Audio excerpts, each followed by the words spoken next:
அப்போஸ்தலர் நடவடிக்கைகள் 9ஆம் அதிகாரம் 10ஆம் வசனம் முதல் 19ஆம் வசனம் வரை நாம் மாறி மாறி வாசிக்கலாம். தமஸ்குவிலே அனனியா என்னும் பேருள்ள ஒரு சீஷன் இருந்தான். அவனுக்கு கர்த்தர் தரிசனமாகி, அனனியாவே என்றார். அவன், ஆண்டவரே, இதோ அடியேன் என்றான்.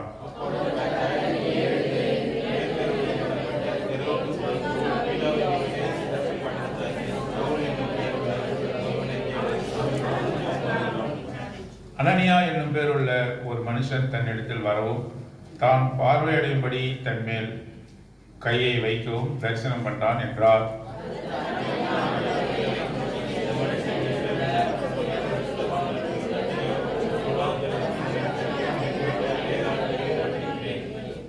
இங்கேயும் உம்முடைய நாமத்தை தொழுது கொள்கிற யாவரையும் கட்டும்படி அவன் பிரதான ஆசாரியர்களால் அதிகாரம் பெற்றிருக்கிறானே என்றான்.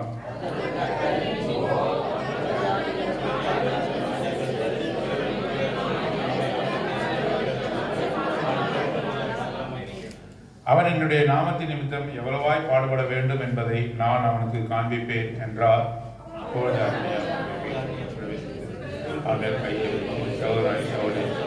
நீ வந்த வழியிலே ஒரு தரிசனமான இயேசுவாகிய கர்த்தர்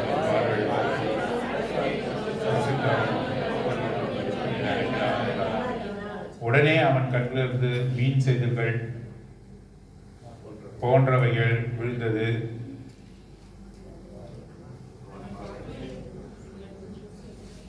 அவன் பார்வையடைந்து எழுந்திருந்து ஞானஸ்தானம் பெற்றான்.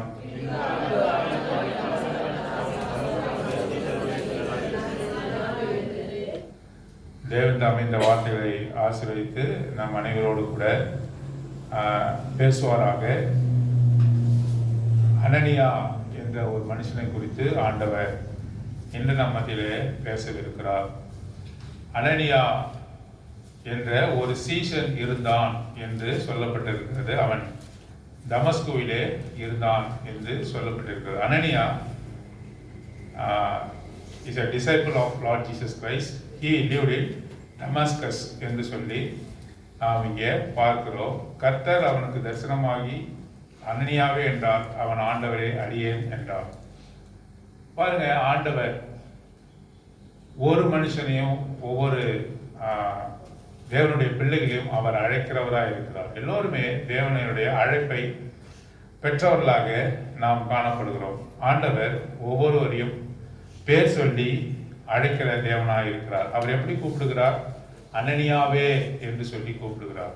அனனியாவே என்று சொல்லி பேர் சொல்லி கூப்பிடுகிற தேவனாக. உங்கள் ஒவ்வொருவருடைய பேரையும் ஆண்டவர் என்ன சொல்றாரு? பேர் சொல்லி அழைக்கிற தேவன். பேர் சொல்லி அழைப்பது என்பது personalisation. To call a man by his name is the personalization. He knows him personally என்று அர்த்தம். தனிப்பட்ட விதமாக நம்மை தெரியும் என்று அர்த்தம். யாராவது நம்மை பார்த்து இங்கே வா என்று சொன்னால் நமக்கு கோபம் வரும்.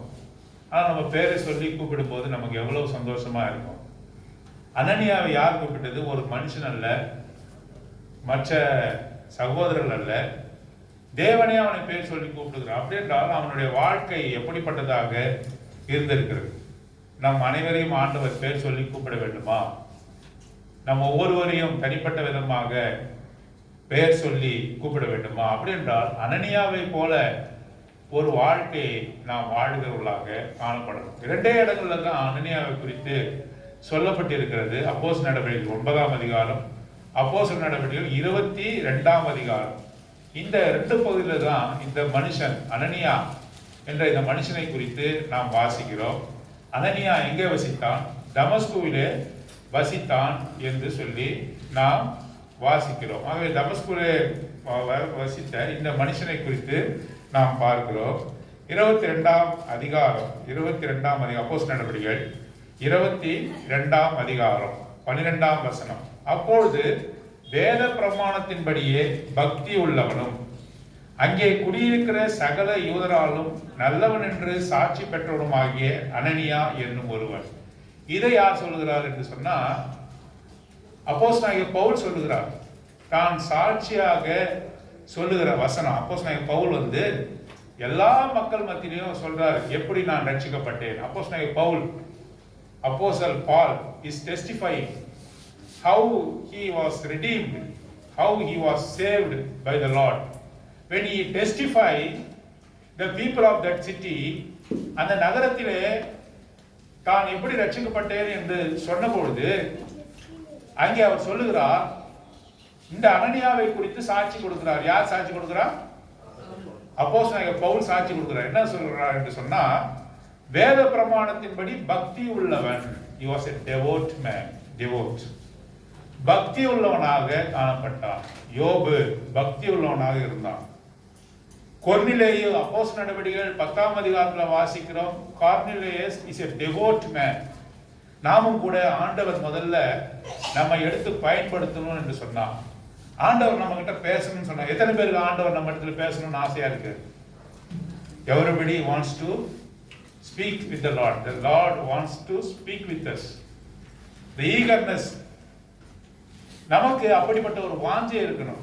We must eager that the Lord should speak to me. என்கிட்ட தனிப்பட்ட விதத்துல பேசணும். அவர்கிட்ட பேசுறாரு, இவர்கிட்ட பேசுறாரு, அது எனக்கு முக்கியம் இல்லை. என்கிட்ட என்ன பேசணும்? ஆண்டவரை பேசணும். எங்க ஊழியக்காரர் மூலமா பேசுவார். Through God's servant the Lord will speak. It is a secondary one. Primarily, முதன்மையாக ஆண்டவரை என்கிட்ட பேசுறார். ஆண்டவர் நம்மகிட்ட பேசுறது எவ்வளவு சந்தோஷம் தெரியுமா? அவர் கல் அல்ல, மரம் அல்ல, அவர் ஆறு அல்ல, மலை அல்ல, அவர் ஜீவிக்கிறது. He is a living God. He is not a river, he is not a tree, he is not a stone. He is a speaking God. He is a living God. He speaks to everyone. அவர் எல்லோரோடும் கூட பேசுகிற தேவனா இருக்கு. ஆண்டவர் மெய்யாகவே நம்ம இடத்துல பேச வேண்டுமா? எத்தனை பேருக்கு ஈகர்னஸ் இருக்கு? அவர் என்ன இடத்துல அவர் பேசணும் அப்படின்னு நீங்க நினைக்கிறீங்கன்னு சொன்னா, முதல்ல நீங்க தேவ பக்தி உடையவனாக நீ காணப்படணும். You must be devote man. அப்படின்றா இந்த தேவ பக்தி உடையவனாக இருக்க வேண்டும் என்று சொன்னா, பாவத்துக்கு விலகிறவனாக இருக்கணும். பாவத்துக்கு விலகிறவனாக இருக்கணும். பாவம் செய்யறது அஞ்சணும். நான் பாவம் செய்ய மாட்டேன்னு ஒரு தீர்மானம் எடுக்கிறவனா இருக்கணும். தீர்மானம் எடுத்து கூட பாவத்தில் விழுந்தாலும் அதுல இருந்து மீண்டு வந்து ஆண்டவர்கிட்ட மன்னிப்பு கேட்கணும். You must ask the forgiveness of the Lord even though you sin. A devout man, ஒரு தேவ பக்தி உள்ளவன் எப்படி இருப்பான்? வேதத்தை நன்றாக படிப்பான். ஆண்டவர் என்ன சொல்கிறார் என்பதை அவன் கவனித்து பார்ப்பான். He is a devout man. ஒரு தேவ பக்தி உள்ளவன் எப்படி இருப்பான்? ஜெபம் பண்ணுவான். காலையில எழுந்த உடனே என்ன பண்ண மாட்டான்? நேரா காஃபி எங்க அப்படின்னு போக மாட்டான். காஃபி எங்க என்று போக மாட்டான். ஒரு டிவோட் மேன் என்ன செய்வான் என்று சொன்னா, நேரடியாக எழுந்த உடனே படுக்கையிலே முழங்கால் படிக்கிட்டு ஜெபிப்பான். முதல்ல எழுந்து என்ன பண்ணோம்? பாத்ரூம் போகணுமா, இல்லை ரெஸ்ட் ரூம் யூஸ் பண்ணுமா? அது அவசரமாக இருந்தா கூட என்ன பண்ணணும்? முழங்கால் படிக்கணும். முழங்கால் படிக்கிட்டு 1 மணி நேரம் ஜெபம் பண்ண வேண்டிய அவசியம் இல்லை. ஆண்டவரே இந்த நாளைக்கு காண கிருபை செய்ய தயவுக்காக ஸ்தோத்திரம், படுக்கையிலிருந்து என்னை எழுப்பினதுக்காக ஸ்தோத்திரம். நான் மரித்திருக்க வேண்டியவன் படுக்கையிலிருந்து எழுப்பி இந்த நாளை காண கிருபை செய்தீர், உமைக்கே துதி கன மகிமை வல்லமை உண்டாகட்டும் என்று சொல்லி அவரை 2 வார்த்தை சொல்லி ஆராதித்த பிறகு உன்னுடைய கடமையை முடிக்கணும். காலை கடன்ல முடிக்கணும். முடிச்சுட்டு வந்து என்ன பண்ணணும்? நேரம் காஃபிக்கு போகணுமா? இல்லை, வேதத்தை திறந்து உன்னுடைய ஞானத்தை காணும்படியாக என் கண்களை திறந்ததுன்னு சொல்லி ஜெபித்து படிக்கணும். படிச்சுட்டு அதுக்கப்புறம் நம்ம நேரம் காஃபிக்கு போகணுமா? அப்பயும் போகக்கூடாது. திரும்ப ஜெபம் பண்ணணும். என்ன பண்ணணும்? இந்த நாளுக்குரிய ஆசீர்வாதத்தை தாருங்க, நான் போகும்பொழுது வரும்பொழுது என்னை பாதுகாத்தாருங்க, விபத்து நாசம் மோசம் நோய் நொடி இல்லாமல் என்னை வைத்துக் கொள்ளுங்க. யாராவது உபத்திரத்தில் இருக்கிறாங்க, யாராவது கடலில் இருக்கிறாங்க, யாராவது பிரச்சனையில் இருக்கிறாங்க, யாராவது நோயில் இருக்கிறாங்க, அவர்களுக்காக ஜெபிக்கணும். அப்புறம் தான் என்ன பண்ணும்? உன் வேலைக்கு போகணும், உன் காரியத்தை செய்யணும். இதெல்லாம் வந்து தனிப்பட்ட விதத்தில் நாம் செய்யணும். காலையிலே பிள்ளைங்க தூங்கிட்டு இருக்கிற எல்லாத்தையும் எழுப்பி உட்கார வச்சு படி படி படின்னு சொல்லக்கூடாது. ஏன்? பசங்க அப்படியே மயக்கடிச்சு விழுவும். அதுதான் உனக்கு முக்கியமாக இருக்குமே தவிர, நீ முதல்ல எழுந்துரு. நீ முதல்ல ஜெபம் பண்ணி திரும்ப வேதத்தை வாசித்து திரும்பவுமாக ஜெபம் பண்ண பிறகுதான் உன் பிள்ளைங்களை எழுப்பணும். யாராவது தூங்கி கொண்டு இருந்தாங்கன்னா அவங்களை எழுப்பி வரணும். முதல்ல நீ என்ன பண்ணணும்? ஆண்டவருக்கு முன்பாக ஆண்டவருடைய சமூகத்தை தேடுகிற மனுஷன்தான் தேவ பக்தி உள்ளவன். தீமை செய்கிறதுக்கு அஞ்சணும். அதிகப்படியான வார்த்தைகளை பேசக்கூடாது. ஒழுக்கமானவனாக நீ காணப்படணும். எல்லாவற்றிலும் ஒழுக்கமானவனாக நீ காணப்படணும். தேவ பக்தி உடையவனாக இருக்கணும். ஆண்டவர் யார்கிட்ட பேசுவாரு? முதல்ல நீ தேவ பக்தி உடையவனாக காணப்படணும். அப்போஸ்தலன் பவுல் இந்த அனனியாவை குறித்து சொல்லும் பொழுது சொல்லுகிறார், அவன் வேத பிரமாணத்தின்படி பக்தி உள்ளவன். கொர்நேலியு பக்தி உள்ளவனாக காணப்பட்டான்.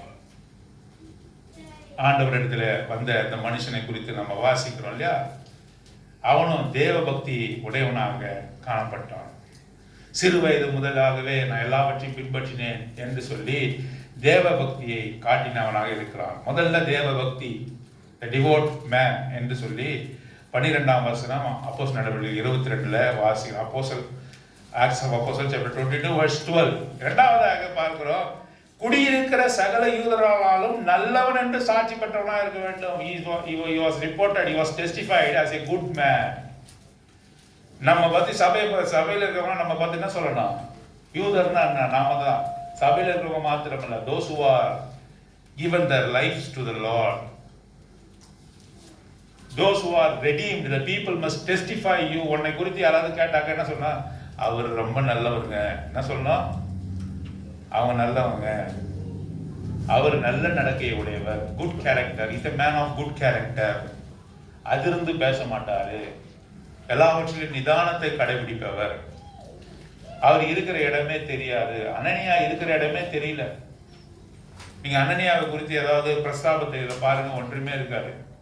9ஆம் அதிகாரம் 22வது அதிகாரம் அப்போஸ்தலர் நடவடிக்கைகள், அங்க மட்டும்தான் அவருடைய he was humble man, he was a hidden man.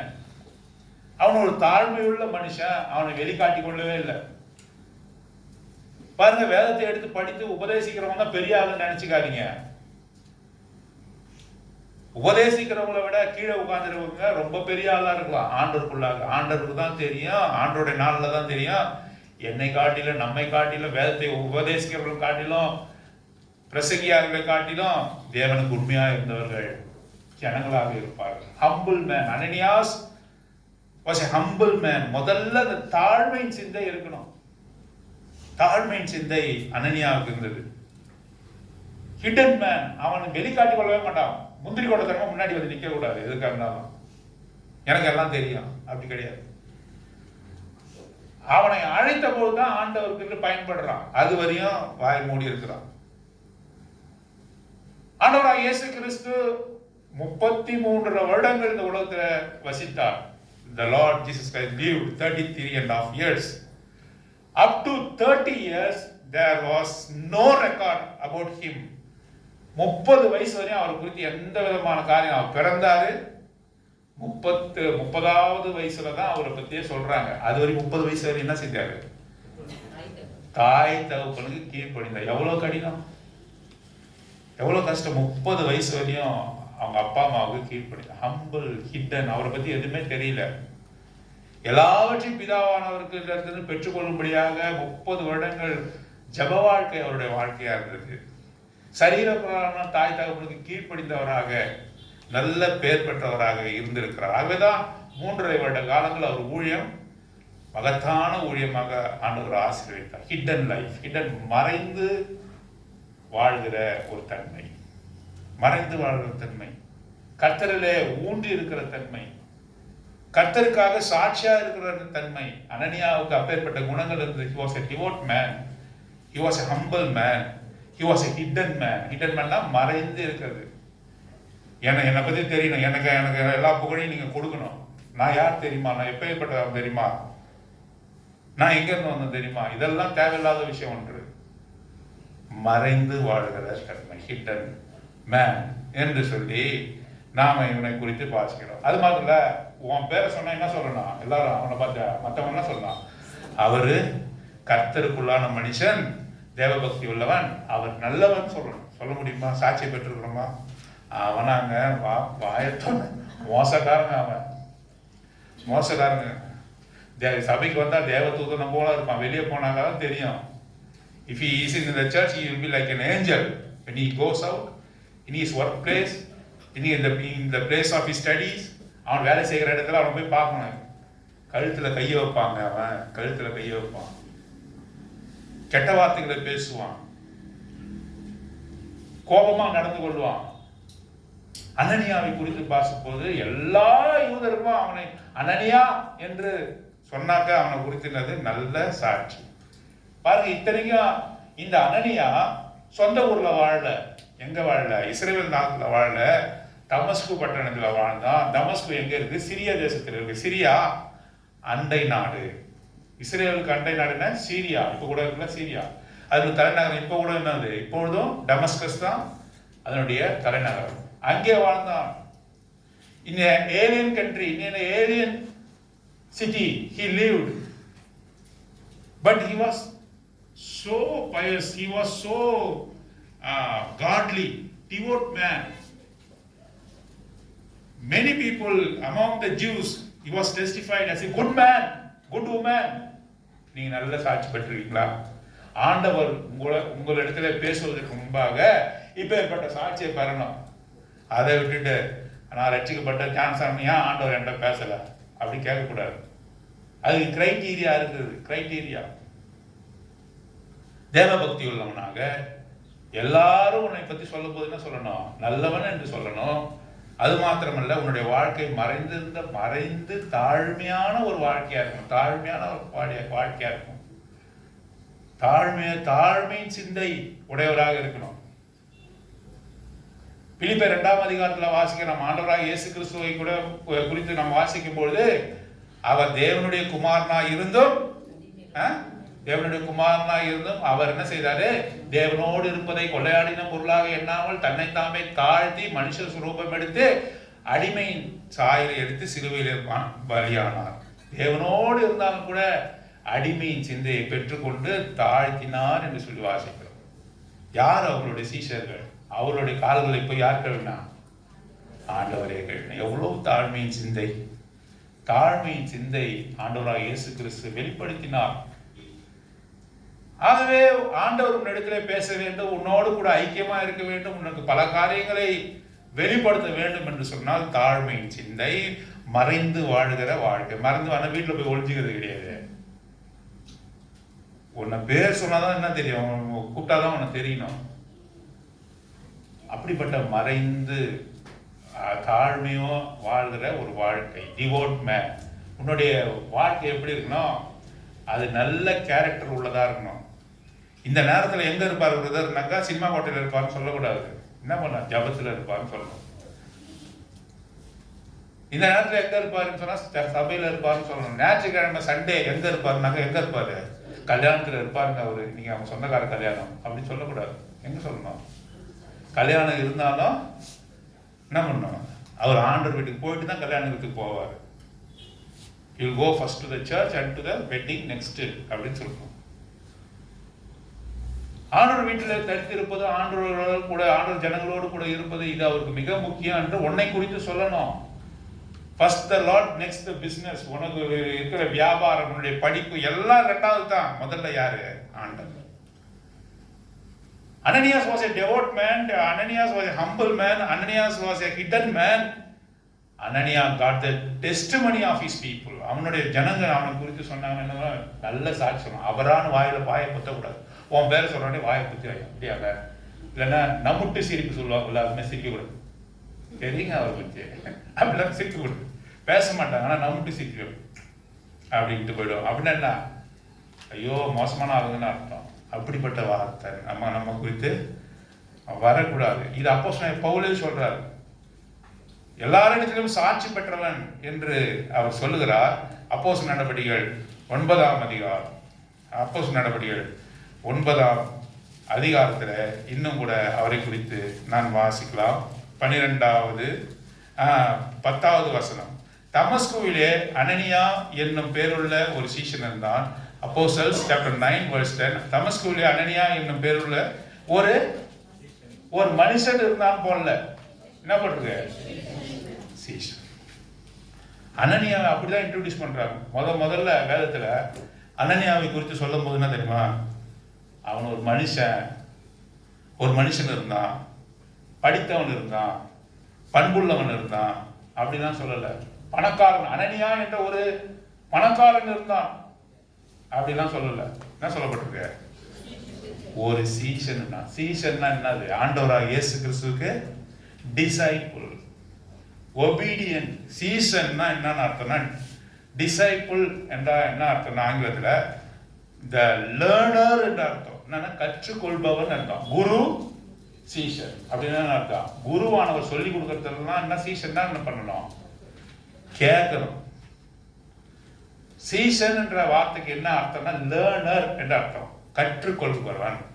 குரு தான் கற்றுக் கொடுப்பவர், ஆசிரியர்னு அர்த்தம். லேர்னர் அப்படின்னாக்க டிசைபிள்னு அர்த்தம். அப்படின்றால் குரு என்னெல்லாம் சொல்றாரோ அதை அப்படியே கேட்டுக்கொண்டிருக்கும். சீஷனாக இருந்தான் அனனியா, ஒரு சீஷன். எங்க அந்நிய தேசத்துல சீஷன், இஸ்ரவேல் அல்ல, தமஸ்குவிலே அவன் சீஷனாக இருந்தான். நல்லவனாக இருந்தான், தாழ்மை உள்ளவனாக இருந்தான், பண்புள்ளவனாக அவன் காணப்பட்டான். அவன் ஒரு சீஷனாக இருந்தான். Because he was a learner. learnerனா கவனித்து கேட்பவன், கவனித்து கேட்பவன். learner, listening very carefully. அதாவது நம்ம என்ன வார்த்தை கொடுக்கிறோம், ஆண்டவர் என்ன பேசுறாரு என்று அவன் கேட்கக்கூடியவன். கேட்கக்கூடாத இடத்துல ஆண்டவர் ஒரு நாளும் பேசுவது இல்லை. கேட்க மாட்டேன் என்று கடினமான இருதயம் வைத்திருக்கிறவன் ஒரு நாளும் பேசுவதில்லை. தாழ்மையுள்ள இருதயம் வைத்திருக்கிறவர்கள் தான் ஆண்டவர் பேசுவார். யாரெல்லாம் சீஷன், முதல்ல சீஷன் ஆகணும், முதல்ல தேவபக்தி உள்ளவனா இருக்கணும், டிவோட்மேனா இருக்கணும், நீ சீஷனா இருக்கணும், நல்ல சாட்சி பெற்றவனா இருக்கணும். அப்பதான் ஆண்டவர் என்னிடத்தில் பேசுவார். இல்லைன்னா நீ ஒரு சாதாரண மனுஷனாக தான் இருப்ப, சபைக்கு வந்துட்டு போற ஒரு மனுஷனா இருப்ப. ஆண்டவர் உன்கிட்ட பேசணுமா, நீ ஆண்டவரோட நெருக்கமான ஒரு ஜீவியத்தை நீ செய்யணுமா அப்படின்றால் நீ ஒரு சீஷனாக மாறணும். சீஷன் என்ன, குரு என்ன சொல்றாரோ அதை கேட்டு அதன்படி நடக்கிறவனாக நீ மாற வேண்டும் என்று ஆண்டவர் விரும்புகிறார். அவனுக்கு தான் என்ன செய்யறாரு, அந்த வசனம் சொல்கிறது, 10ஆம் வசனம், கர்த்தர் தரிசனமாகி. கர்த்தர் என்ன பண்றாரு, கர்த்தர் தரிசனமாறார். the Lord revealed himself to அனனியா. அனனியாவுக்கு ஆண்டவர் வெளிப்படுத்துகிறார். என்ன சொல்றாரு, அனனியாவே என்றால் அவர் தான் என்ன சொல்வாரு, பேர் சொல்லி கூப்பிடுவார். மேய்ப்பன் தான் ஆடுகளை அறிந்திருக்கிறார், அவைகளை பேர் சொல்லி எங்க வருது, யோவான் சுவிசேஷம் 10ஆம் அதிகாரம். நான் என் ஆடுகளை அறிந்திருக்கிறேன், என் ஆடுகளால் அறியப்பட்டும் இருக்கிறேன். என் ஆடுகளுக்கு என் ஆடுகள் எந்தெந்த ஆடுகளும் தெரியும். ஒரு ஆட்டு மந்தைக்கு போனாக்கா அது என் ஆடு, இது என்னுடைய ஆடு, இது என் ஆடுன்னு அவருக்கு யாருக்கு தெரியும், மேய்ப்பருக்கு தெரியும். சந்தைக்கு போனாலும் சந்தையில் ஆட்டை அவன் கொண்டு போனாலும் மேய்ப்பனுக்கு கரெக்டா ஐடென்டிஃபை, அதெல்லாம் என் ஆடுபா அப்படின்னுவான். மேய்ப்பன் சத்தம் கொடுக்கும் போது அந்த ஆடு என்ன பண்ணான், மேய்ப்பனை நோக்கி வந்துடும். ஆகவேதான் ஆண்டவர் சொல்றாரு, நான் என் ஆடுகளை அறிந்திருக்கிறேன், என் ஆடுகளால் நான் அறியப்பட்டும் இருக்கிறேன், அறியப்பட்டும் நான் இருக்கிறேன் என்று சொல்கிறார். ஆகவே பேர் சொல்லி அழைக்கிறார். ஆகவே அனனியாவை அவர் பேர் சொல்லி அழைக்கிறார். ஏனென்றால் அவன் சீஷனாக காணப்பட்டான். அவனை பேர் சொல்லி அழைக்கிறார். அப்பொழுது அவன் சொல்றான், என்ன சொல்றான், அனனியாவே என்றார். உடனே அவன் என்ன சொல்றாரு, யாராது யாராது அப்படின்னு சொல்ல, என்ன சொல்ற, ஆண்டவரே இதுவாடி அப்படின்னா நல்ல உறவு இருக்கு. அது நடுவில் எந்த வார்த்தையும் இல்லை, அனனியாவே என்ற ஒரே வார்த்தை தான். உடனே என்ன சொல்றது, இதே போல ஒருத்தவங்க சொன்னாங்க, யாரு, இதுக்கு வேணா இங்க உடனே அங்க போயிட்டீங்க. அங்கே மகதலேனா மரியா ஸ்திரீயே அப்படின்னு சொல்றாரு. உடனே என்ன பண்ணாங்க, யார் அது, தோட்டக்காரனா அவனா இவனான்னு தெரியல, என்ன ரபோனி ரபோனி ரபி என்று சொல்கிறார். இந்த வாய்ஸ்ல கண்டுபிடிக்கிறார் யாரு, மகதலேனா மரியா. ரபோனி என்று சொல்லி தன்னை ஒப்பு கொடுக்கிறார். அனனியாவே, அவர் ஆண்டவர் தான் என்ன கூப்பிடுறாரு, அந்த அளவுக்கு உறவு இருக்கு. உடனே அவர் சொல்றாரு, இதோ நான் உனக்கு அடியே. பாருங்க எவ்வளவு உன்னதமான வார்த்தை, எந்த பேச்சுமே கிடையாது. அவர் என்ன கூப்பிடுறாரு, உடனே இதோ இருக்கிறேன், ஹியர் ஐ ஆம் Lord, here I am, here thy servant, here I am, நான் இங்கே இருக்கிறேன் சொல்ல முடியுமா, ஒரே வார்த்தை தான். ஆதியாகமத்தின் புத்தகம் 22ஆம் அதிகாரம் 10ஆம் வசனம் பாருங்க. ஆபிரகாம் அங்கே மோரியா மலையில ஈசாக்கை பலியிட கொண்டு சென்றான். அப்பொழுது ஆண்டவர் கூப்பிடுகிறார். 10ஆம் அதிகாரம் வாசிக்க, 22ஆம் அதிகாரம் ஆதியாகமம் 22ஆம் அதிகாரம் வாசிங்க. பின்பு ஆபிரகாம் தன் குமாரனை வெட்டும்படிக்கு கையை நீட்டினான், கத்தி எடுத்தான். கர்த்தருடைய தூதனானவர் வானத்திலிருந்து ஆபிரகாமே ஆபிரகாமே என்று கூப்பிட்டார். அவன் இதோ அடியேன் என்றான். இதோ முதல்ல யார் சொல்றா? ஆபிரகாமே ஆபிரகாமே என்று கூப்பிட்ட உடனே ஆண்டவர் தான் தன்னை கூப்பிடுறான்னு அந்த ஆட்டுக்கு தெரிஞ்சிருக்கு. எந்த ஆடு? ஆபிரகாம் என்ற ஆட்டுக்கு தெரிஞ்சிருக்கு. உடனே சொல்றாரு, என்ன சொல்றாரு? இதோ அடியேன். இதோ அடியேன் என்ன அர்த்தம்? நான் உனக்கு அடிமை, நீ என்ன சொல்கிறீர்களோ அதை கேட்கிறேன். அப்படி இருக்கவங்க தான் ஆண்டவரோடு கூட ஜீவிக்க முடியும். இந்த உலகத்தில் இருக்கும்போது நம்ம ஆண்டவரோடு கூட ஜீவிக்கணும். சொந்த வெறுப்பெல்லாம் விட்டுடணும். அவர் இதை செய்யணும், இதை செய்யக்கூடாதுன்னா செய்யக்கூடாது. அவர் எடுத்து சித்தத்தை கேட்காம நம்ம நிறைய காரியத்தை செய்து நம்ம என்ன பண்றோம்? சிக்கல்ல மாட்டிக்கிறோம். திருமண வாழ்க்கையா இருந்தாலும் சரி, பிசினஸா இருந்தாலும் சரி, எல்லா காரியத்திலும் நம்ம என்ன பண்றோம்? ஆண்டவருடைய வார்த்தையை கேட்கறது இல்லை, ஜெபம் பண்றது இல்லை. எந்த ஒரு காரியத்தை செய்வதற்கு முன்பாக ஜெபம் பண்றதுல கேட்கறது இல்லை. இதோ நாம உங்களுக்கு அடிமை, இது செய்யலாமான்னு கேட்கறது இல்லை. சொந்தமா செஞ்சுட்டு ஐயோ குத்துதே குடையுதுன்னாக்கா எப்படி செய்வார்? ஆகவே இதோ நான் உமக்கு அடிமை, நீர் உம்முடைய சித்தம் என்னுடைய வாழ்க்கையில செய்யப்படட்டும் என்ற வார்த்தை வரணும். 1 சாமுவேல் 9ஆம் அதிகாரம் 1 சாமுவேல் 3ஆம் அதிகாரம் 9ஆம் வசனம். 1 Samuel chapter 3 verse 9 வாசிங்க. இரண்டாவது சாமுவேலை குறித்து நாம் வாசிக்கிறோம். 3ஆம் அதிகாரம் 9ஆம் வசனம். 1 சாமுவேல் 3:9. சாமுவேலை நோக்கி நீ போய் படுத்துக்கொள். அடுத்த வசனம் வாசிங்க. அப்பொழுது கர்த்தர் தரிசனமாகி, அப்பொழுது கர்த்தர் வந்து யாருக்கு முன்னாடி நிக்கிறா? எவ்வளவு பெரிய விஷயம்! சாமுவேலுக்கு முன்னாக என்ன பண்ண? சாமுவேல் பெரிய பையன், அவன் சிறிய பையன். கர்த்தர் என்ன பண்றாரு? கர்த்தர் சாமுவேலுக்கு முன்பாக வந்து என்ன செய்யறாரு? நமக்கு முன்னாடி வந்து நிப்பாரா? நிக்கிறார்பா. அவர் நிக்கிறார். ஆண்டவர் நமக்கு முன்பாக வந்து நிக்கிறார். சாமுவேலுக்கு முன்பாக வந்து நின்று என்ன சொல்றாரு? சொல்லுங்க. முன்போல சாமுவேலே சாமுவேல் கர்த்தாவே சொல்லும் அடியேன் கேட்கிறேன். Lord speaker that thy servant heareth என்று சொல்கிறார். கர்த்தாவே சொல்லும் அடியேன் செய்கிறேன், நிறைவேற்றுகிறேன். நீ என்ன சொன்னாலும் மறுவார்த்தை பேசாம நான் செய்கிறேன் என்று சொல்கிறார். ஏசாயாவின் புத்தகம் 6ஆம் அதிகாரம் 8ஆம் வசனம். Book of Isaiah chapter 6 verse 8ல ஏசாயா என்ன சொல்கிறார்? வாசிங்க. பின்பு யாரை நான் அனுப்புவேன்? யார் நமது காரியமாக போவார் என்று உரைக்கிற ஆண்டவருடைய சத்தத்தை கேட்டேன். அதற்கு நான் இதோ அடியேன் இருக்கிறேன், என்னை அனுப்பும் என்றேன். இதோ அடியேன் இருக்கிறேன், என்னை அனுப்பும். இதோ அடியேன் இருக்கிறேன். அதுதான் நம்ம வாசிக்கிறோம். இதோ அடியே இருக்கிறேன். சொல்ல முடியுமா? ஆண்டவர் கூப்பிடும் போது, ஆண்டவர் நம்ம பேசும்போது நம்ம அசட்டை பண்ணக்கூடாது.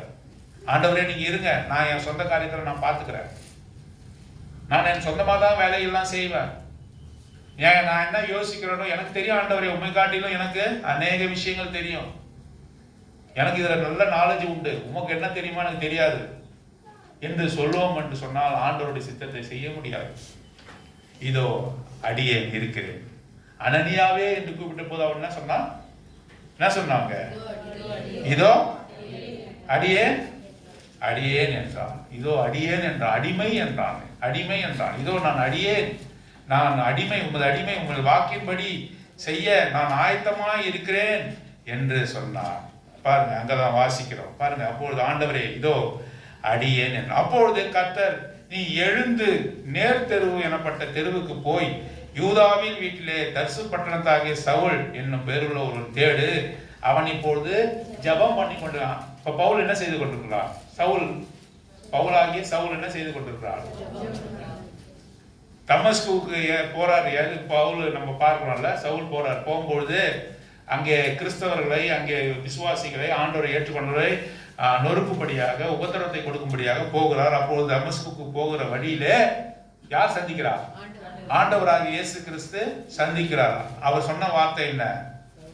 சவுலே சவுலே, முள்ளில் உதைப்பது உமக்கு கடினமா என்று கேட்ட உடனே அவனும் தன்னை ஒப்பு கொடுத்து ஆண்டவருக்கு ஒப்பு கொடுக்கிறான். இப்பொழுது அவன் கண்கள் என்ன பண்ணது? இருள் அடைந்தது, கண் குருடானது. இப்பொழுது யூதா என்று சொல்லக்கூடிய ஒரு மனுஷனுடைய வீட்டில், டமஸ்கு பட்டணத்திலே யூதா என்று சொல்லக்கூடிய ஒரு மனுஷனுடைய வீட்டில் 3 நாள் இருக்கிறான். 3 நாட்கள் கண்ணு தெரியாத கூடனாக இருக்கிறான். உட்கார்ந்து இருக்கானா, சாப்பிட்டுட்டு இருக்கானா, ஜபம் பண்ணி கொண்டு, ஆண்டவருடைய சித்தத்தை அறிய ஜபம் பண்ணி கொண்டு இருக்கிறான். ஜபம் பண்ணி கொண்டு இருக்கிறவர்களை தான் ஆண்டவர் என்ன செய்வாரு? வேலை செய்வார். அரட்டை அடித்து கொண்டு வம்பு வார்த்தையை பேசிக்கொண்டு, யாரை வம்பு வார்த்தை பேசி இழுக்கலாமோ, யார் நாக்க புடுங்கலாமோ, யார் வாயை புடுங்கலாமோ என்று இருக்கிறவங்கள ஒரு நாள் ஆண்டவர் பேச மாட்டார். பிரதர் நான் சும்மா இருக்கிறேன், சும்மா இருந்தாலும் நம்ம என்ன பேசணும்? அவங்களுக்கு ஒரு போனை போட்டு பேசுவோம், இவங்களுக்கு ஒரு போனை போட்டு பேசுவோம், ஏதாவது கிடைக்குதான்னு பார்ப்போம். இப்போ கிடைச்சா என்ன பண்ணுவோம்? நொறுக்கிட்டு வந்துடுவோம். அப்படின்னு டைம் கிடைச்சாக்கா உடனே முழங்கால் படிக்கிட்டு ஜபம் பண்ணுகிற வாழ்க்கையா, இல்லை மற்றவங்க குறை சொல்கிற வாழ்க்கையா, இல்லை முணுமுணுத்து கொண்டு இருக்கிறாயா? யார் பேராவது அவன் இப்படி ஆயிட்டான், இப்படி ஆயிட்டான், இப்படி ஆயிட்டான், அவன் இப்படி பண்ணிட்டான், அவன் அப்படி பண்ணிட்டான், நாளை தினத்துக்காக கவலைப்பட்டு கொண்டு இருக்கிறாயா? நேரம் கிடைக்கும் போது என்ன செய்கிறான்? குருடதான் வீட்டில் இருக்கிறான். என்ன பண்ணான்? பொழுதுபோக்குறான், ஜபம் பண்ணி கொண்டு இருந்தான். அப்பொழுது ஆண்டவர் அவன் மத்தியிலே இருக்கிறார். ஆகவேதான் அனனியாவுக்கு அவர் என்ன சொல்றாரு? நீ வா, அங்கே என்னை நோக்கி ஒருவன் ஜபம் பண்ணி கொண்டு இருக்கிறான், போய் அவனோட சத்தத்தை கேளு, நான் சொல்றது சொல்லு, இப்படி நீ வருவன்னு நான் அவன்கிட்ட சொல்லிட்டேன். பவுல்கிட்ட என்ன சொல்லி வச்சிட்டாரு? அனனியா என்ற ஒரு மனுஷன் உன்னிடத்திலே வருவான் என்று நான் சொல்லிட்டேன், நீ கிளம்பு என்று அனனியாவை ஏவுகிறதை பார். ஜபம் பண்ணுகிற வாழ்க்கை, ஜபம் பண்ணுகிற வாழ்க்கை இருக்கிறதா? இல்லை வீண் அரட்டை பண்ணிக்கொண்டு வீண் பேச்சுகளை பேசிக்கொண்டு இருக்கிறோமா?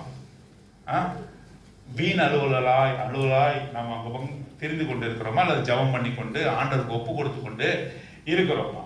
அப்போஸ்தலன் பவுல் அங்கே 3 நாட்கள் ஜபம் பண்ணி கொண்டிருந்தான். அப்பொழுது அனனியாவுக்கு ஆண்டவர் தரிசனமாகி, நீ போய் அவனை சந்தி, அவன் ஜபம் பண்ணி கொண்டு இருக்கிறான். எவ்வளவு பெரிய காரியம்! ஜபம் பண்ணி கொண்டிருக்கிறான் என்று யார் சொல்றா? ஆண்டவரே சாட்சி கொடுக்கிறார். உன்னை குறித்து என்ன சொல்றாரு? உன்னை பார்க்கும்போது என்ன பண்ணணும்? நீ ஒன்னு ஆராதிச்சுட்டு இருக்கணும், இல்லைன்னா ஜபம் பண்ணி கொண்டு இருக்கணும், இல்லைன்னா ஆண்டவரை பத்தி யார்கிட்ட சொல்லிட்டு இருக்கணும். இது 3 தவிர இது எதுவுமே நீ செய்யக்கூடாது. ஆண்டவர் உன்னை பார்க்கறாருன்னா என்ன செய்யணும்? உன்னை ஆண்டவரை ஆராதிக்கணும், இல்லை ஆண்டவர்கிட்ட ஜபம் பண்ணணும், இல்லை ஆண்டவர் குறித்து யாருக்காச்சும் நீ பேசணும். இதை தவிர நீ எதை செய்தாலும் அதுல பாவம் வரும், எதை செய்தாலும் பாவம் வரும்.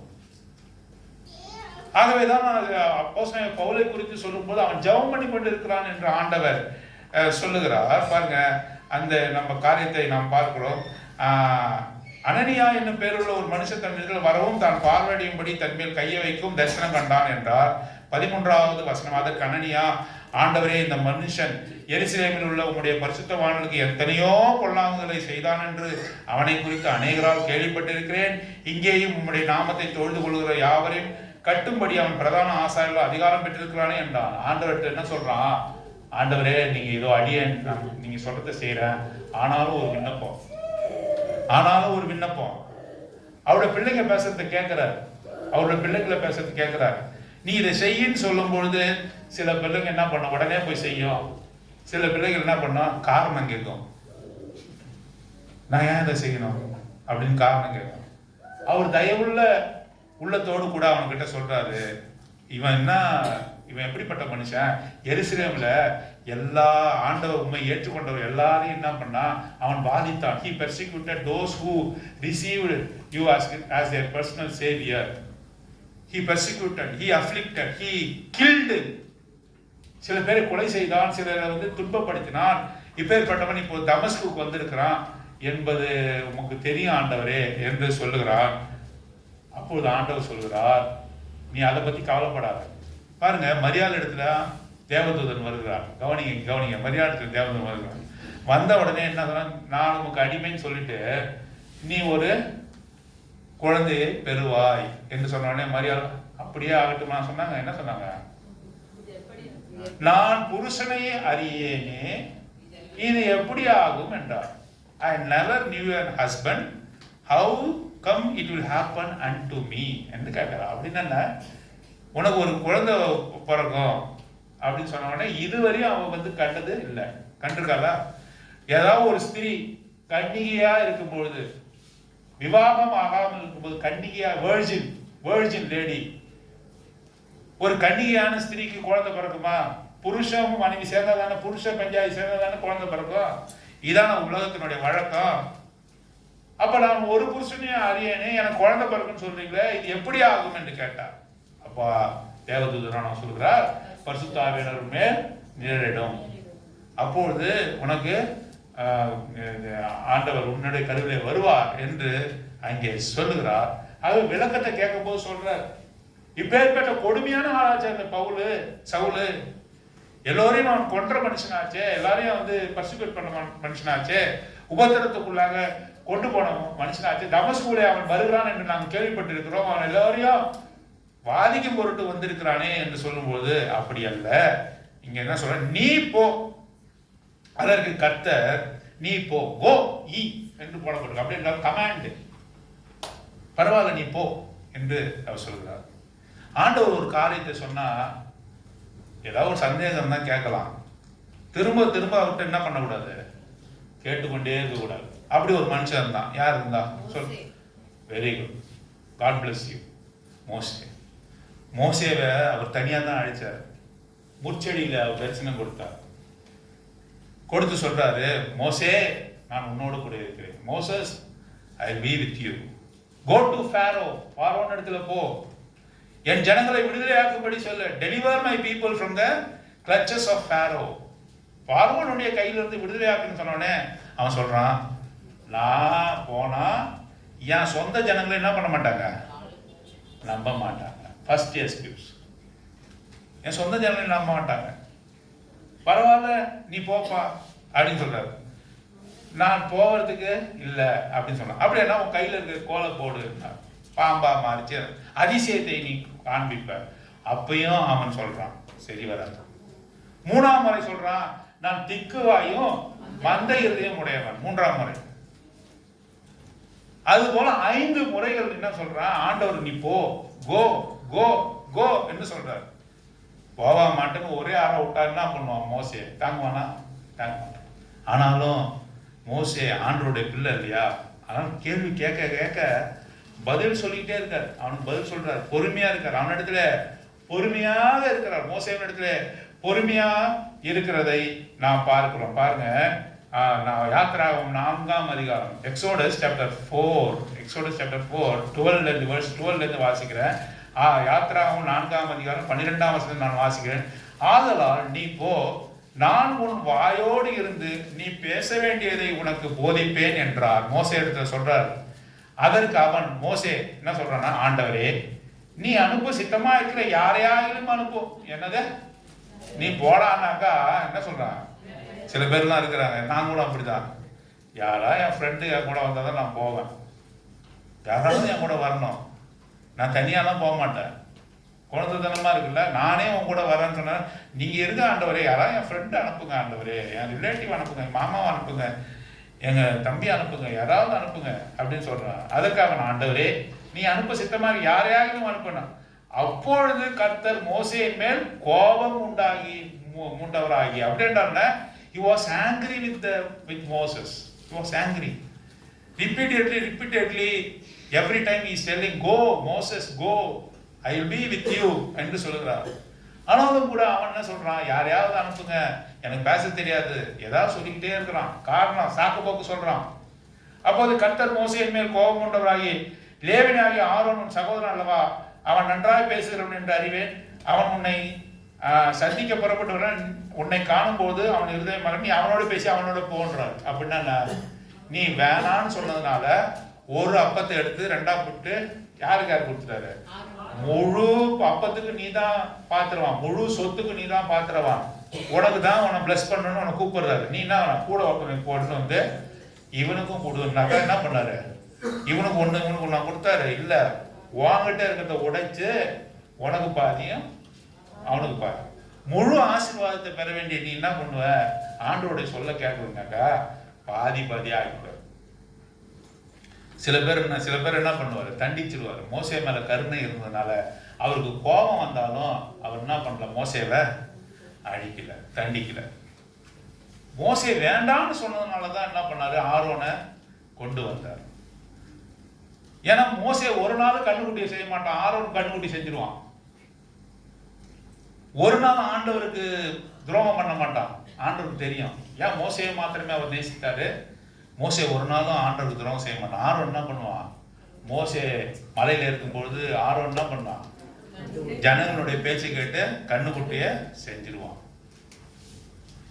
ஒரு நாளும் மோசே அப்படிப்பட்ட காரியத்தை செய்ய மாட்டான். அதனால தான் மோசேக்கு கொடுக்கிறான். ஆனால் இவன் அவனை கைப்பிடித்து இழுத்து ஆசீர்வாதம் உடைந்து போகும்படியாக செய்கிறார் என்று சொல்லி நாம் பார்க்கிறோம். ஆகவே நீ போ என்று சொன்னால் உடனடியாக அவன் போகிறான் என்பதை குறித்து நாம் அதற்கு கர்த்தர் நீ போ, அவன் புறஜாதிகளுக்கும் ராஜாக்களுக்கும் இஸ்ரவேல் புத்திரருக்கும் என்னுடைய நாமத்தை அறிவிக்கிறதுக்காக நான் தெரிந்து கொண்ட பாத்திரமாய் இருக்கிறான். அவன் என்னுடைய நாமத்தின் நிமித்தம் எவ்வளவாய் பாடுபட வேண்டும் என்பதை நான் அவனுக்கு காண்பிப்பேன் என்றார். 15 and 16 of Apostles chapter 9 என்று பார்க்கிறோம். ஆகவே நீ போ. இப்ப பாருங்க, அப்போஸ்தலன் பாலுக்கு என்ன நடக்க போகுதுன்னு அனனியாவுக்கு சொல்றார்.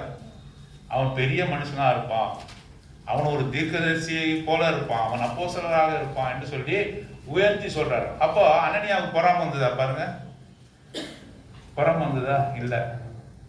அதனாலதான் அனனியாட்ட பேசுறாரு, நீ போய் ஒருத்தவனுக்கு என்ன பண்ண போற, அவனை ஊழியத்துக்கு கமிஷன் பண்ண போற, ஊழியத்துக்கு அவனை கொண்டு வர போற.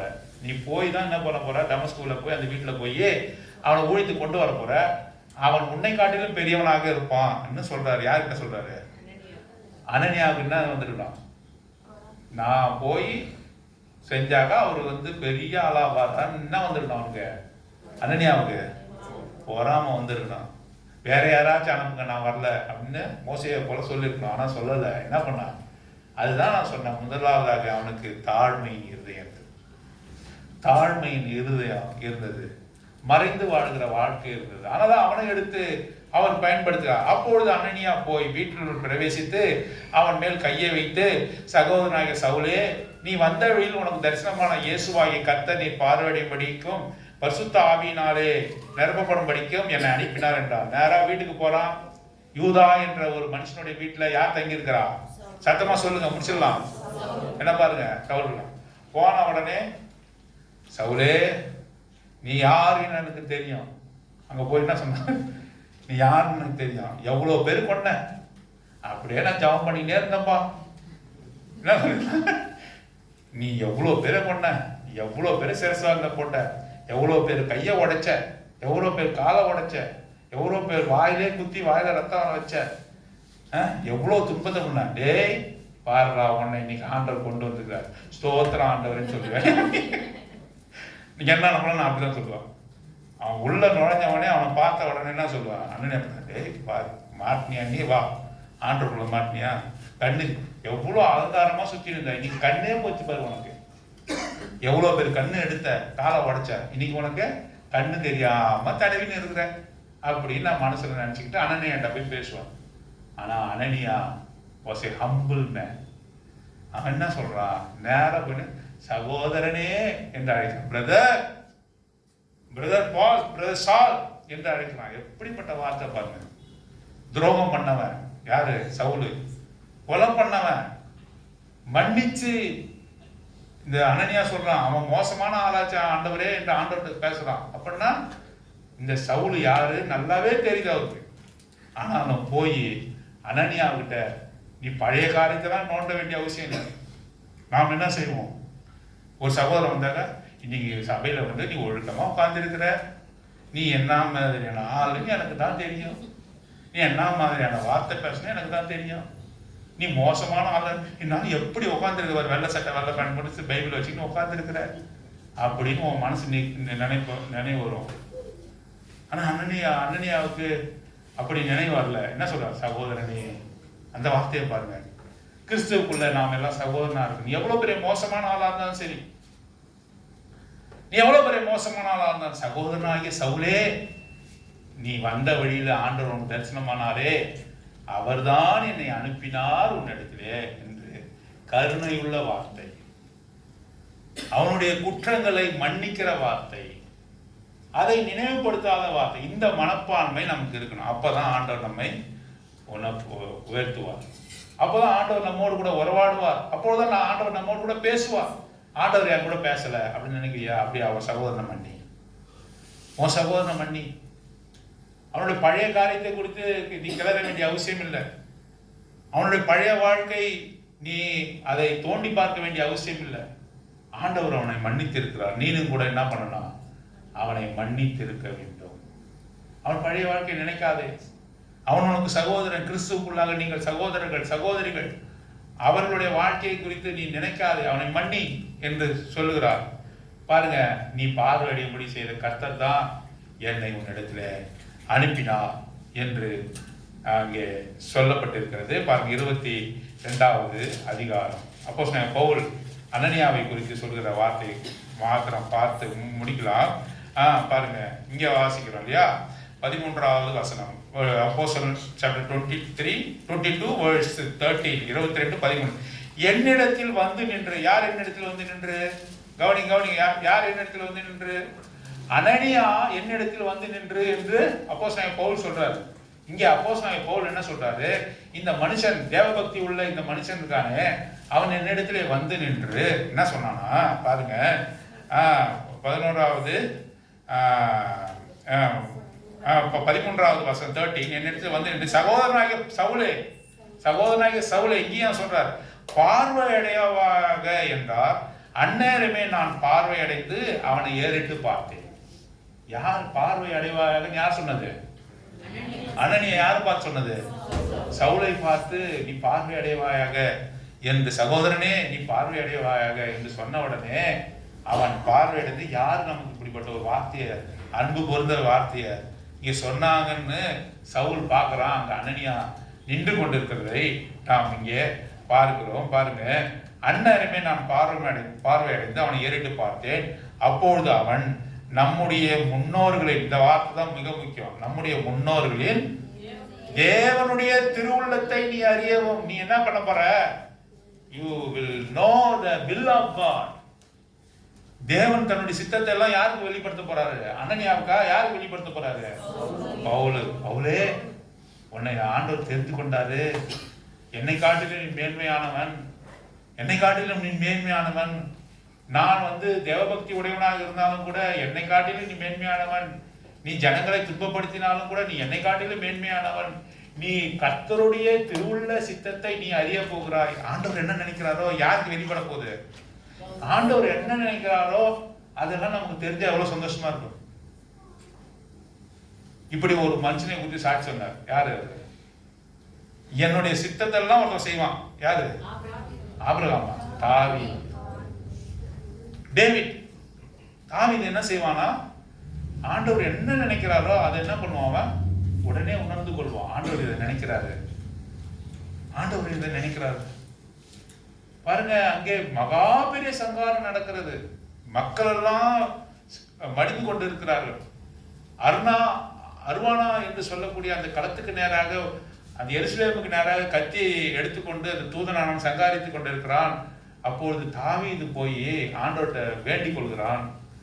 இப்பேற்பட்ட ஒரு சங்காரம் ஏற்படக்கூடாது என்று வேண்டிக் கொள்கிறான். கர்த்தரும் மனசாகப்படுகிறார். ஐயோ, இப்பேற்பட்ட காரியத்தை செய்யக்கூடாது கர்த்தரும் வருகிறாரு. அதே போல தாவீதும் was sorrowful. கர்த்தர் என்ன நினைக்கிறாரோ அதெல்லாம் தாவீது நினைக்கிறானா? எப்பேற்பட்ட விஷயம்! என்னை நான் நினைக்கிறத என் பையன் நினைக்கிறாங்க, எவ்வளவு பெரிய நல்ல காரியம். நான் நினைக்கிறத என் சகோதரன் நினைக்கிறான், எவ்வளவு பெரிய நல்ல காரியம். கர்த்தர் நினைக்கிறத நான் நினைக்கிறேன். கர்த்தர் என்ன விரும்புகிறாரோ நான் எனக்கு தோணுது, எவ்வளவு பெரிய காரியம். திருவுள்ள சித்தத்தை பவுலே நீ அறிந்து கொள்வாய் என்று அங்கே சொல்லுகிறார். பாருங்க, அறியவும் நீதிபரரை தரிசிக்கவும். நீ என்ன பண்ண போற? ஆண்டவர் என்ன பண்ண போற? நேரடியா பார்க்க போற. You are going to see the just one என்று போடப்பட்டிருக்க ஆங்கிலத்தில். You are going to see the just one. இரண்டாவது காரியம். மூணாவது காரியம் பார்க்கிறோம். என்ன பார்க்கிறோம்? அவருடைய திருவாழ்மொழியை கேட்கவும். நீ பார்க்க போற ஆண்டவரை. இனிமேல் நீ என்ன செய்ய போற? இனிமேல் இந்த நிமிஷத்துல இருந்து பவுலே நீ என்ன செய்ய போற? நீ ஆண்டவரை பார்க்க போற. அவர் என்ன சொல்ல போறாருன்னா நீ கேட்க போற. மூணாவது, அவர் என்ன சித்தம் கொண்டிருக்கிறாரோ அதை நீ செய்ய போற. எவ்வளவு பெரிய ஆசீர்வாதத்தை அங்க வந்து ப்ரொனவுன்ஸ் பண்றான் பாருங்க அனனியா. இதெல்லாம் உன்னுடைய வாழ்க்கையில பவுலே இதெல்லாம் நடக்க போகுது என்ன சொல்கிறார். ஆகவே நீ கண்டவைகளையும் கேட்டவைகளையும் குறித்து சகல மனுஷருக்கு முன்பாக அவருக்கு சாட்சியாய் இருப்பாய். அடுத்து சொல்றாரு 16வது வசனம். அனனியா பவுலை பார்த்து சொல்றார், இப்பொழுது நீ தாமதிக்கிறது என்ன? நீ எழுந்து கர்த்தருடைய நாமத்தை தொழுது கொண்டு ஞானஸ்நானம் பெற்று பாவங்களை போக கழுவப்படு என்றார். நீ ஆண்டவரை ஏற்றுக்கொண்ட, ஆண்டவரை நீ சந்திச்ச, இப்ப நீ என்ன செய்யணும்? அடுத்தது நான் இப்படியே ஞானஸ்தானமே வேணாங்க, அப்படி கிடையாது. நீ ஆண்டவரை ஏற்றுக்கொண்ட, அவருடைய தரிசனத்தை பெற்ற, பாவத்தை குறித்து உணர்த்தப்பட்ட, பாவ அறிக்கையிட்ட அடுத்த கட்டம் என்ன சொல்றாரு? அனனியா என்ன சொல்றாரு? நீ உணர்வடைந்தாய், நீ இப்ப என்ன செய்யணும்? ஞானஸ்தானத்துக்கு உன்னை ஒப்பு கொடு என்று அவர் சொல்கிறார். பாருங்க, அதான் அவர் சொல்றாரு, நீ தாமதிக்கிறது என்ன? நீ ஏன் இன்னும் தாமதிக்கிற? ஞானஸ்தானத்துக்கு நீ கேட்கணும். ஆகவே தாமதிக்கிறது என்ன? நீ எழுந்து கர்த்தருடைய நாமத்தை தொழுது கொண்டு ஞானஸ்தானம் பெற்று உன் பாவங்களை போக கழுவப்படு. யாரெல்லாம் ஞானஸ்தானம் பெற்றாலும் அவங்க என்ன பண்ணுவாங்க?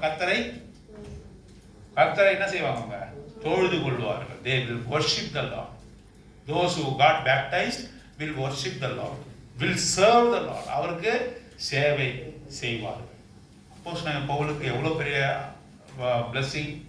அவரை பார்க்கவும், அவருடைய வார்த்தையை கேட்கவும், அவருடைய திருவுள்ள சித்தத்தை வாழ்க்கையை நடப்பிக்கவுமான ஆசீர்வாதத்தை இங்கே அப்போஸ்தலனாகிய பவுல் பெற்றுக்கொண்டார். பாருங்க, அப்போஸ்தலர் நடவடிக்கைகள் 9ஆம் அதிகாரத்துல அப்போஸ்தலர் நடவடிக்கைகள் யார் எழுதுனது? பவுலா? லூக்கா எழுதுன நிருபமும் அப்போஸ்தலர் நடவடிக்கைகளும் யார் எழுதுது? Doctor look. அவர் எழுதுறாரு. அவர் சொல்றாரு 9ஆம் அதிகாரத்துல அவர் இப்படியாக சொல்கிறார், இதை போல நடந்த காரியத்தை சொல்கிறார்.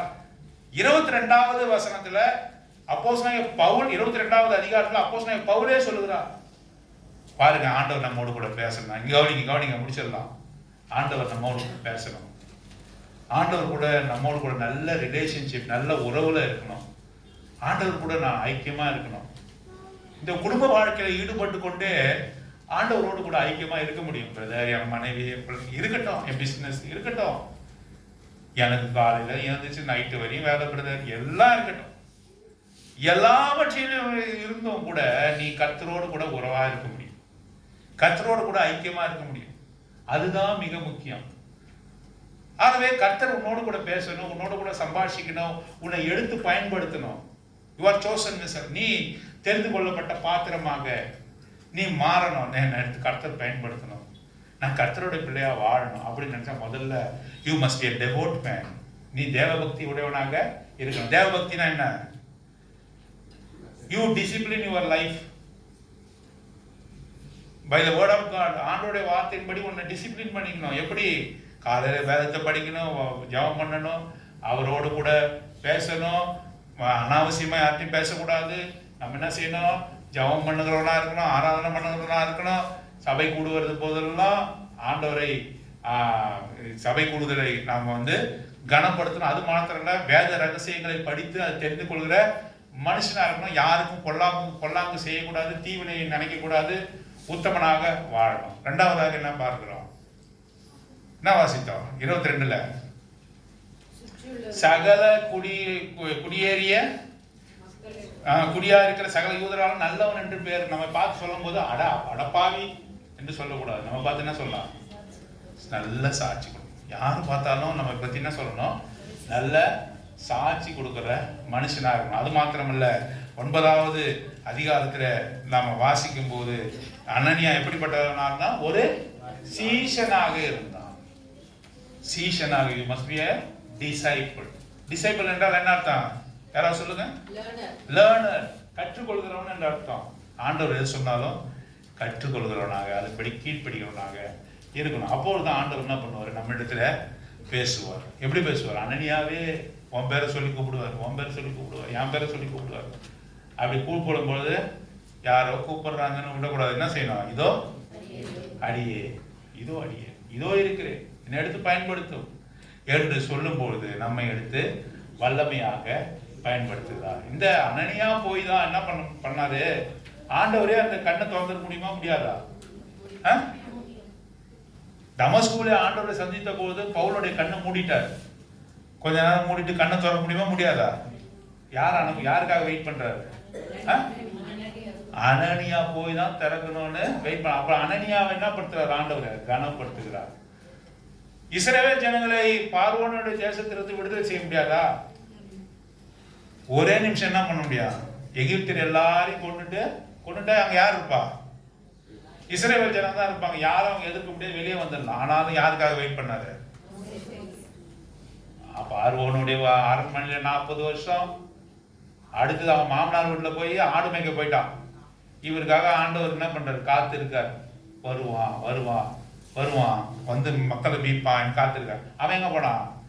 சுத்தமா மறந்து 40 வருஷம் மனைவி குழந்தைங்க ஆடு மாடு மாமனாருன்னு போய் செட்டில் ஆயிட்டான். 40 வருஷம் கழித்து அவன் உணர்வு வந்து திரும்பி வரான்.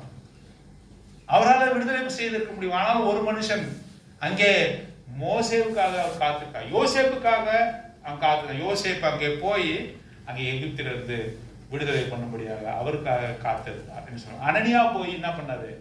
கண்களை திறக்கும்படியாக செய்தார். சகோதரனே, பழைய காரியத்தெல்லாம் பேசல. Was humble man. யார்? அனனியா was a humble man, hidden man. மறைந்திருந்த வாழ்க்கை. பழைய காரியத்தெல்லாம் தோண்டி எடுக்கல. நீ எப்பேற்பட்ட மோசமானவன் என்று சொல்லல. அதுபோல சகோதரனே என்று சொல்லி அவனை அரவணைக்கிறதை பார்க்க. அது மாத்திரமல்ல, அவனுக்கு தீர்க்கதரிசனத்தை சொல்லுகிறார். நீ ஆண்டவருடைய திருவுள்ள சித்தத்தை செய்ய வந்திருக்கிறாய். மாத்திரமல்ல, அவரை நீ பார்க்க போற. மாத்திரமல்ல, அவர் என்ன சொல்றாரு நீ அதை கேட்க போற. நீ ஆசீர்வதிக்கப்பட்டவன் என்று சொல்லி அனனியா சொல்லுறார். சொன்ன வேலையை செஞ்சுட்டு அந்த இடத்துல இருந்து போயிடுற. நாம கூட எப்படி இருக்கோம்? உனக்கு ஆண்டவர் என்ன சொல்றாரோ 9ஆம் அதிகாரம் 22ஆம், அதுக்கப்புறம் அனனியா பத்தி ஒன்றுமே தெரியாது. சொன்ன வேலையை செஞ்சுட்டு போயிட்டார். சொன்ன வேலை செஞ்சுட்டு. ஆசிர் அங்கிள்னு ஒருத்தர் இருந்தார். ஆசிர் அங்கிள் ரொம்ப ரொம்ப டிவோட் மேன், ரொம்ப தேவபக்தி உள்ள ஒரு ஊழியர். அநேகருக்கு அவரை குறித்து தெரியாது. சில பேர்லாம் சொன்னாங்க தெரியும், சில ஊழியக்காரர் பேர்லாம் சொன்னா தெரியும். இவரை குறித்து யாருக்குமே தெரியாது. ஆனா ஒரு சிலராக எங்களுக்கு அவரை பற்றி தெரியும். அவருடைய வாழ்க்கை எப்படி இருக்குன்னு சொன்னா மகிமையான ஒரு வாழ்க்கை. அநேக ஊழியக்காரர்களை விட உத்தமமான ஒரு வாழ்க்கையை வாழ்ந்த மனுஷன் சகோதரர் ஆசிர். அவ்வளவு தாழ்மையான ஒரு மனுஷன், அவ்வளவு இரக்கமான மனுஷன், உண்மையான மனுஷன், உண்மைக்கு உண்மையான மனுஷன். யாரும் பாகுபாடு, ஒரு பணக்காரன் ஒரு ஏழை பாகுபாடே பார்க்க மாட்டார். அவர் இடத்துல போய் ஏதாவது ஒரு பொருளை நம்ம கொடுத்தோம்னாக்கா, இந்தாங்க பிரதர் இந்த வச்சுங்க, இந்த பணத்தை கொடுத்தாக்கா நம்ம வெளியே போறங்காட்டியுமா அந்த பணத்தை பிடிச்சி எல்லாரும் கொடுத்துருவார். வந்திருக்கவங்க எல்லாம் கொடுத்துருவார். ஆசிரியர்கள் நல்லா சாப்பிடுவாருன்னு நல்ல பழங்கள்லாம் வாங்கிட்டு போய் அவர்கிட்ட கொடுத்தாக்கா ஒண்ணு கூட எடுத்துக்க மாட்டார், எல்லாத்தையும் கொடுத்துருவார். அவ்வளோ டெடிகேட்டட், அவ்வளோ ஹம்பிளான மனுஷன். வேதனுடைய வார்த்தை வந்து அவ்வளோ ஆழமாக படிக்கக்கூடியவர். இப்படி திருப்பி இந்த இடத்துல கை வைப்பார், இந்த படி என்னவார் பார்த்தாக்கா அவர் என்ன சொல்றாரோ அது அங்க இருக்கும். அவ்வளோ வேத நுணுக்கங்களை அறிந்த மனுஷன். எல்லார இடத்துல நல்ல சாட்சியை பெற்ற ஒரு தேவ மனுஷன். அனனியா போல நல்ல சாட்சி பெற்ற மனுஷன். நாம இப்ப பார்க்கணும்ல, இவங்க பெரியவங்க அவங்க பெரியவங்க, இவரெல்லாம் பேர் பிரஸ்தாபம் இருக்குது. அப்படி ஆண்டவருடைய பார்வையில அது சில மலர்கள்லாம் பார்த்துருக்கீங்க இல்லையா? ஜாஸ்மின், மல்லிகை பூனா ஊரையே கூட்டம் பார்த்தீங்களா? அது வாசனைனால ஊரையே கூட்டம். சில மலர்கள்லாம் வாசனையே இருக்காது. கிட்ட போய் மோர்ந்து பார்த்தாலும் there is no smell even if you go near to a flower and smell. ஆனா ஆண்டவர் சொல்றாரு எல்லா மலருக்குமே வாசம் இருக்குது. வாசம் உனக்கு தெரியல, ஆண்டவருக்கு என்ன பண்ணுது அது தெரியுது. அவர் வாசம் இல்லாத மலரா நமக்கு இருக்கிறார். ஆனால் ஆண்டவருக்கு உயர்ந்த வாசம் உள்ளவராக அனனியா போன்ற மனுஷன், கொர்னிலேயு போன்ற மனுஷன்லாம் ஆண்டவருக்கு மிகுந்த வாசனையை கொடுக்கக்கூடியவர். அவருடைய தியாகமான வாழ்க்கை நான் சொன்னதை மாத்திரம் செஞ்சார். அதிகப்படியாகவும் ஒண்ணு செய்யல, குறைவாகவும் ஒண்ணு செய்யல. என்ன சொன்னாரோ அதை செய்து முடித்த மனுஷன். பொறாமை இல்லை. என் மூலமா தானே பவுல் வராது, என் மூலமா தானே கண்ணு தெரியுது. நம்ம ஏதாவது ஒரு காரியத்தை யாருக்காவது செஞ்சுட்டா என்ன சொன்னா, அவன் எப்படி வந்தான் தெரியுமா சபைக்கு? நான் தான் கையை பிடிச்சி கூட்டு வந்தேன், நான் தான் கையை பிடிச்சி கூட்டு வந்தேன். அவனுக்கு எந்த சிறப்பும் கிடையாது. என்னாலதான் பிரதர், அவன் என்னாலதான் சகோதரன் அவரு சொல்றோம். அப்ப நீ யாருக்கு நீ ஆண்டருக்கு ஒப்பு கொடுத்த? அப்படி இல்லை. தன்னாலதான் அவன் கண்களை பெறப்போகிறான்னு தெரிந்தாலும் கூட என்னை விடவும் நீ மகத்துவமான காரியத்தை செய்ய போகிறாய் என்று அவனை வாழ்த்தின மனுஷன் அனனியா. அப்படிப்பட்ட மறைவான, தாழ்மையான, நல்ல சிந்தனையுள்ள, தேவ பக்தியுள்ள ஒரு சீஷனாக இருக்கும்போது ஆண்டவர் நம்ம இடத்துல பேசுவார், நம்ம இடத்துல உறவாடுவார், நம்ம இடத்துல என்ன குற்றக்குறைகள் இருக்குன்னு சொல்லுவார். அப்பொழுது நாம் அவருக்கு ஒரு நேர்மை உள்ள வாழ்க்கையை வாழ்ந்து புதிய எருசலேமை சுதந்திரித்துக் கொள்ள தேவன் தாமே நமக்கு உதவி செய்வார்.